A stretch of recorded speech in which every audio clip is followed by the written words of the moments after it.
Take it away. Well, no, thank you, Jacob. No, I'm just kidding. I just have a mock microphone. Am I coming across okay? Can you guys hear me okay?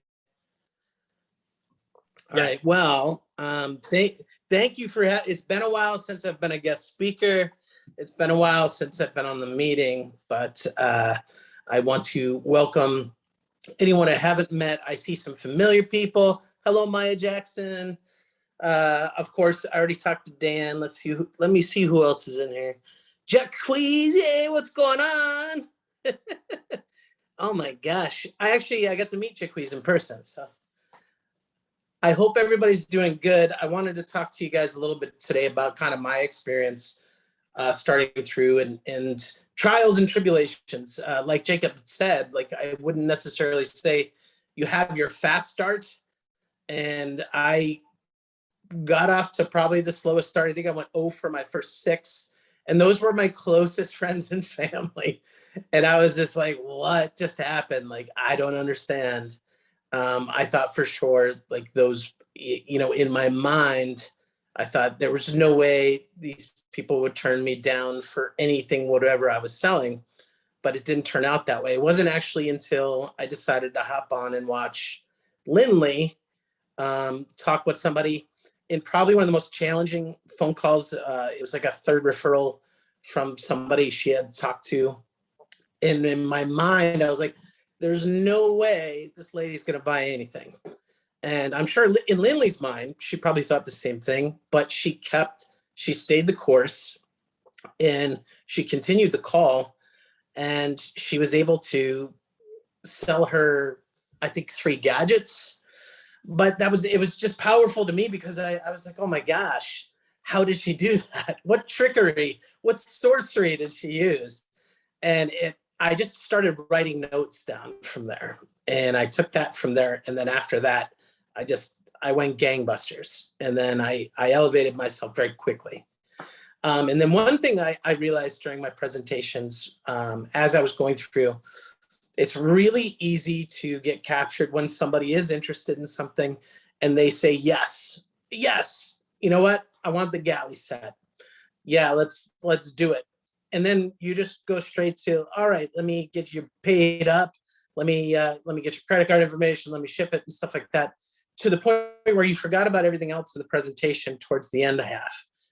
You forgot about telling people that we have cookware. You forgot about telling people that we have garden tools. You forgot to tell people we have wellness mats. All these things are items of betterment for people that if you don't tell them about it, they're not going to know. And how, now that I'm working events, does everyone know what the number one thing that people tell me that they didn't know that Cutco sold? Anybody?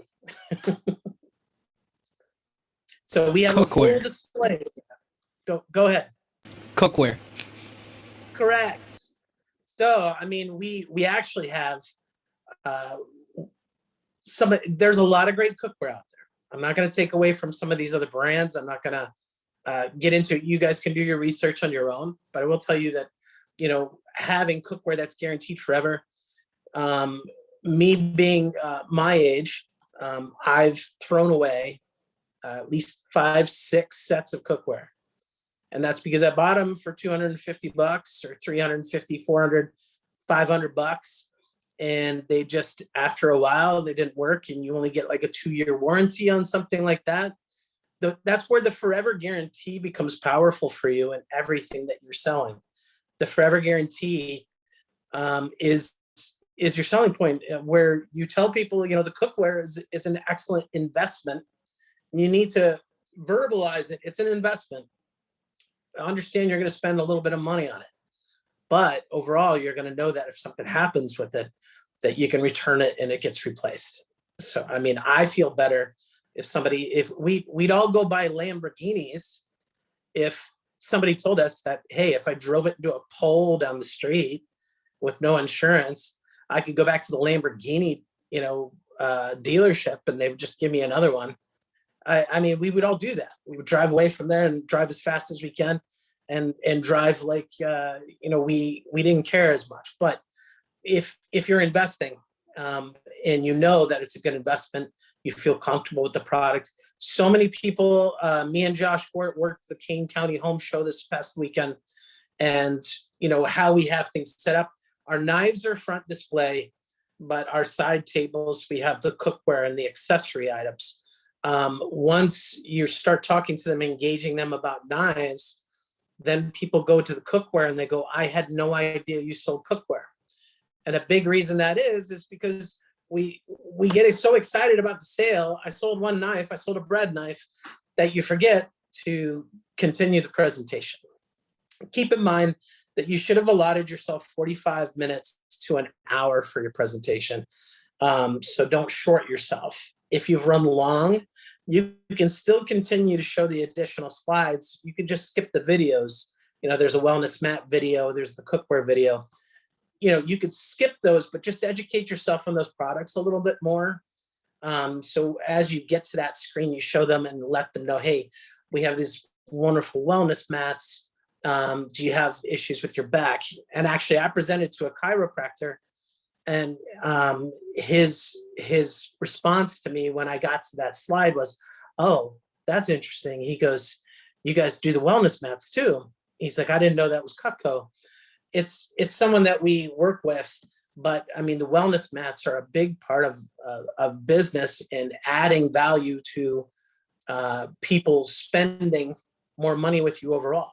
So, I mean, the idea of it's almost like a waitress or a waiter comes to your table when you're having lunch or dinner, and that, when they're taking your order, they're asking you upgrade questions. When you order a drink from a bar, the first thing they ask you is like, what type of vodka do you want? You want the well, or do you want the premium? And a lot of people will have a particular brand preference.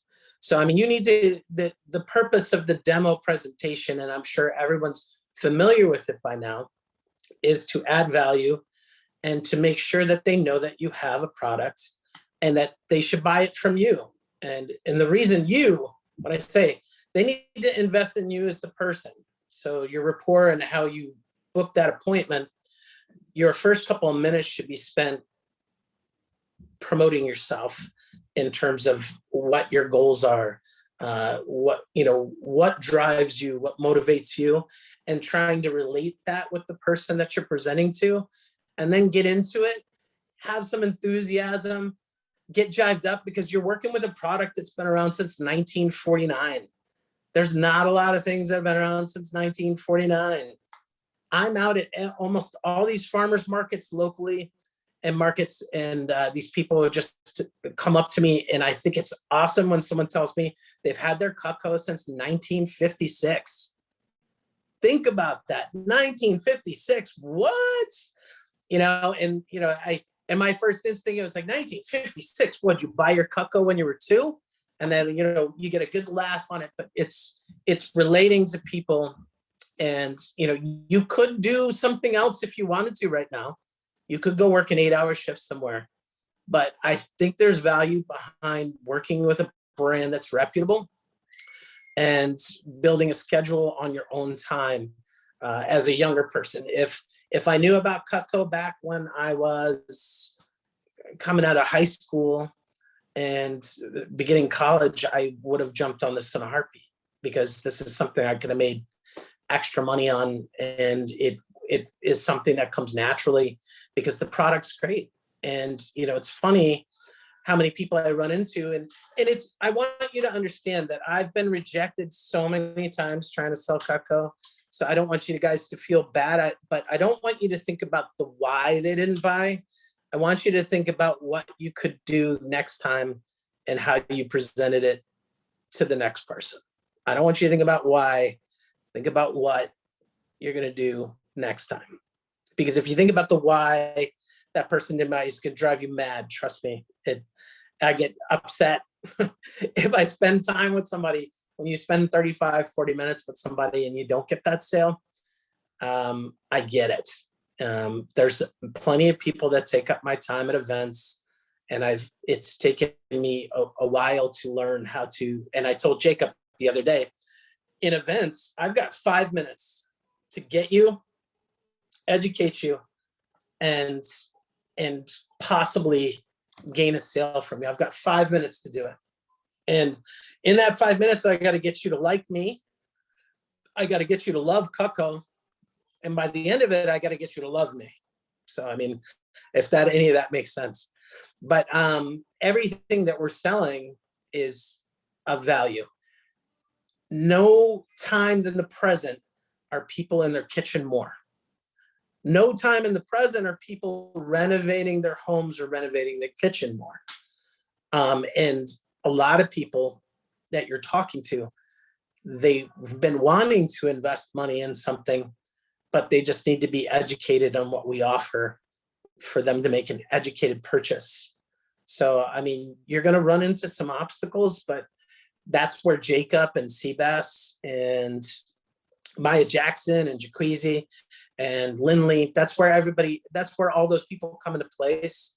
That's where you can hop on and shadow their calls and understand a little bit better about what works for them. Not saying that you need to do the exact same presentation that they do. I'm just saying that you need to, take notes and understand what they're doing right. And also note what they did wrong. So, I mean, Lindley watched one of my presentations and we talked about it for like an hour and a half afterwards until it was almost like 11:15 at night. So I understand both sides of it, but you got to understand that there's a lot of money to be made. And when I'm explaining to you to make sure that you present everything is because you don't want to leave any money left on the table. And, attending the morning meetings and the power hours is helpful in terms of learning to drop down so that you don't leave the table with nothing. Does that make sense? So that's my message tonight. I've enjoyed all the people that I've met. The event side of things has been an amazing experience just because, you get to, now we've expanded our events team to where, we stretch now as far as it's almost merged, so to speak. So now we actually have options to travel and work in some different areas of the country that you normally wouldn't have had last year. So some shifts in the company have made that possible. What's great is that, you could be in towns that you've never been, and tell people you're from Chicago. It opens up the door to, oh yeah, I know exactly where you live. Those are the type of things that can build a sale because people then feel comfortable with you. They trust you. You've given them something and they're giving you something back in return. So, but anyways, is there any questions I can answer for anybody? I mean, that's what I've prepared. I wrote some notes, but a lot of that's off the cuff, straight from the heart. So, I mean, none of that's really rehearsed. I wrote like 4 things down to make sure that I didn't forget things because I'm old. So if you have any questions, feel free to ask them now and I'm happy to answer them for you.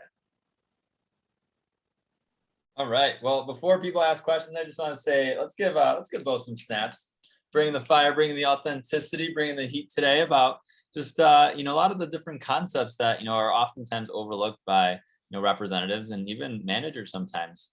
Because we're just so focused on, knives and we don't always show everything, especially the cookware. And, we'll teach it to you guys in like 15 minutes in training, but it's definitely a great reminder to really scale. So I'm sure we can even ask some technical questions to you about like cookware, about the events team. I'm going to give you guys a couple of minutes to be able to maybe formulate a question or ask a question if you're ready. And we'll take 2 or anywhere from 1 to 3 questions based off of what you guys have on your mind. And then we'll go ahead and kick off our phone jam. So whoever wants to start can go ahead and hop off mute or raise your hand and we'll have you go ahead and get us started. We'll start off with Avi and then we'll have 1 or 2 more people hop on deck. Just raise your hand just so we know you've got a question. Avi, go ahead. Hi, Bo. How are you? Hey, I'm good. How are you, man? Good, good. When you, I hope you don't take this the wrong way, but for someone who, like me, or anyone with a softer register, vocal register per se, and you're in a large convention center or trade show, how do you end up getting people's attention? Like if there's like 50,000 people, and even if you're standing right next to a person, they can't like hear you. Like, what's the best way to like keep their attention? Does that make sense? no, Avi, that's a great question. I don't sit down during my events. I stand the whole time. And the reason being is I know if I sit down, I'm going to get distracted by my phone. That's another thing. I do all the orders on the phone too, by the way, but I keep my phone off to the side and I try to stay focused on at least wishing people good morning. We have kind of a joke, like sometimes you wish people, hey, good morning. And people just say, no, thank you. But I said, I just said good morning. But I mean, it's being consistent in again, I think what Jacob said earlier, and I appreciate that. And same thing, Maya, that you said in the chat, authenticity as a person is an important vibe for you to have in an event. So, I mean, if you're joking around, or sometimes what I do too, if I don't feel like I'm getting the traction coming, I'll step out of the booth and walk around the table, because sometimes I don't know if I'm intimidating or that just people want knives and people like Cutco. So they're just afraid to, approach the table because they know they're going to get pitched. So I'll step out of the table and let people approach the table without me behind it. And then I'll step over and introduce myself that way. So, I mean, there's a couple of different ways. Obviously, really bad jokes is a good way to get people over. Engaging with people's kids is another way that I've been able to manage. I was in Oak Brook a few weeks ago, and I engaged with the kids and making jokes with the kids. And then the dad sat and talked with me for a while, and he ended up buying 6 knives. So, I mean, it's knowing your audience and trying to kind of figure out, but staying engaged and making it look like you're alive and you want to dance. You don't want to be standing on a dance floor looking down. You know what I mean? No one's going to want to dance with you. Or actually, maybe everybody wants to dance with you that way. You could take that. Maybe that's a bad analogy. But I'm just saying, you don't want to go out to a dance floor looking for a partner all sad and dejected. But, you want to be engaged, enthusiastic. That's how I get a lot of people that'll approach. Not everything's a sale. Some things are sharpening appointments, and other ways that we can engage the customer after the show. So we had a statement back when I worked in hotels. It's called every contact has opportunity. And if you have that, mentality in your head with Cutco, even the vendors there, me and Josh were saying we're going to get there early so that we can go and introduce ourselves to there's 100 vendors there. Do you know how many sets of knives we sell to vendors, other vendors at the show? And all of those vendors are businesses. When they make a big sale, whether it's, if it's a home builder, they do gifts. So, I mean, what better gift to give somebody when they give you money than Cutco? So, I mean, that's something too, Josh has been working with me on. Do you own a business?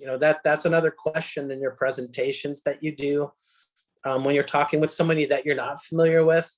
And I always encourage people, you can always Google somebody before, if you're not familiar with who they are. If it's a referral, you can Google them prior to the appointment and kind of understand a little bit better. You don't have to let them know that you stalk them on social media and know a little bit about them. You can use engaging questions so that they tell you the answers. So if you're speaking with a guy and he owns a concrete business, then you can implement that. And they're like, hey, just as you get to that giftware presentation towards the end of the demo, you can say, hey, do you own a business? And you can lead into that, especially if it's something that they don't want personally for themselves. So sorry if am I talking too fast? Am I making sense? No, you're fine. Thank you, Bob. Okay. Awesome. Thanks, Avi. And of course, thanks, Bo. And then we'll also go to Maya, and then we'll go ahead and wrap up unless anyone has any last questions. So go ahead, Maya. Cool. I guess this question's for me, but also more for like the newbies as well. So Jacob mentioned that you hit 40K in your first campaign. So what were some things that help you have that success during that time? Whether it be in sales as far as your demo, whether it be outside as far as like time management. What are some things that like help you achieve that goal during your first campaign? Keeping the schedule full.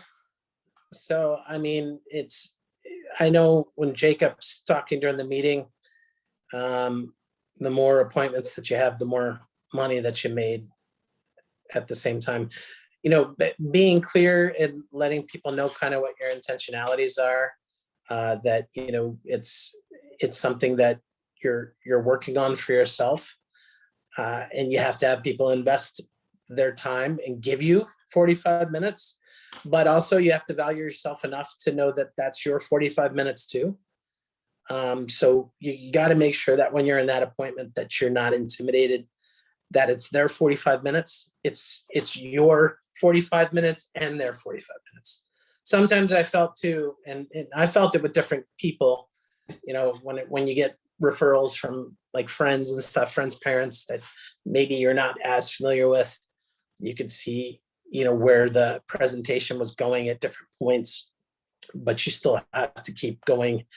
But it's okay to stop, engage with them for a moment and ask them, you know, how everything's going in terms of, you know, you don't want a dead audience. There's a couple of times where people are just like, I could tell they're not paying attention. I know Lindley talks about too, quite a bit, is to make sure that you put yourself in a position of success to where the decision-making, it could be possible with the presentation you're doing. That means that when you're presenting to couples, that married couples, is that they're both there. Because I know I've had a couple presentations where I booked the presentation and then the other person wasn't there and it totally killed the presentation. So, I mean, it's okay to let them know, hey, because like I said, that's your time too. So it's okay to be like, hey, why don't we reschedule this to a time when you're both able to attend? Because, you know, I get double the credit for it. So you know, that's kind of your play there. Is that okay, Maya? Nice to see you, by the way.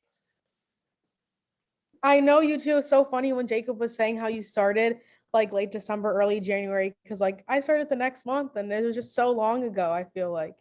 Yeah, I was there. You were always the best smile on the call. That's for sure. Team dad. Yeah, team dad in the house. Awesome. Well, I really liked what you said there, Bo. You know, definitely not only value your customers' time, but also value your time, especially if you're a student, you don't have a really busy, like if you have a really busy schedule. I know some people might have other jobs and clubs and sports and everything going on. You know, you might be feeling like pulled in many different directions, but just like really value that. You know, when you have an appointment booked, like that's your time too. And that's going to help you show up better. You're going to prepare more. You're going to be a better version of yourself. Your energy is going to come off stronger. And that belief in yourself really matters. So I really like what you said there. And I just wanted to say, you know, thank you one more time. Let's give Bo one last round of snaps. And we thank you a ton. And we want to see you more on team meetings. And of course, you know, especially for those of you that are going to get trained for events in the next couple of months, you guys will get a chance to work with Bo and some of the events team here in Chicago. So thank you so much, Bo. We really appreciate you for giving us some value. Thank you.